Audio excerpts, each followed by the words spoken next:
आणि याच्यातच आता अजितदादा आणि त्यांचा पक्ष जे काही आंदोलन तिथं करत आहेत,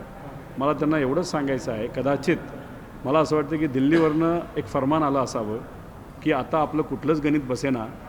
महायुतीला कुठेच आकडे मिळेना, तर मग आपण थर्ड फ्रंट काढू, अजितदादा आणि त्यांचा पक्ष त्याचा पुढाकार घेईल, त्यांना मनसे जोडले जातील, अजून इतर पक्ष जोडले जातील आणि या थर्ड फ्रंट हे जे करतायत, जे दिल्लीवरनं आदेश आला आहे, असं वाटतं की त्यांचं काम असणार आहे पवारसाहेबांचा पक्ष, उद्धव ठाकरे साहेबांचा पक्ष आणि काँग्रेस यांची फक्त मतं खायची. निवडून नाही आलं तरी चालेल, पण फक्त मतं खाण्यासाठी आता हे थर्ड फ्रंट कदाचित निर्माण करते आणि त्याची सुरुवात आज आंदोलनापासून सुरू झालेली आहे. म्हणजे हे आंदोलन करतायत आणि तिथं कोर्टाकडनं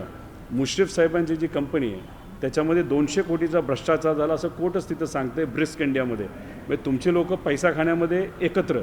आणि इथं राजकीय पोळी भाजण्यासाठी तुम्ही वेगळी भूमिका घेत असाल तर कदाचित मग थर्ड फ्रंटची सुरुवात आता सुरू झाली असं महाराष्ट्रामध्ये बोलावं लागेल. हा दावा आहे तुमचा,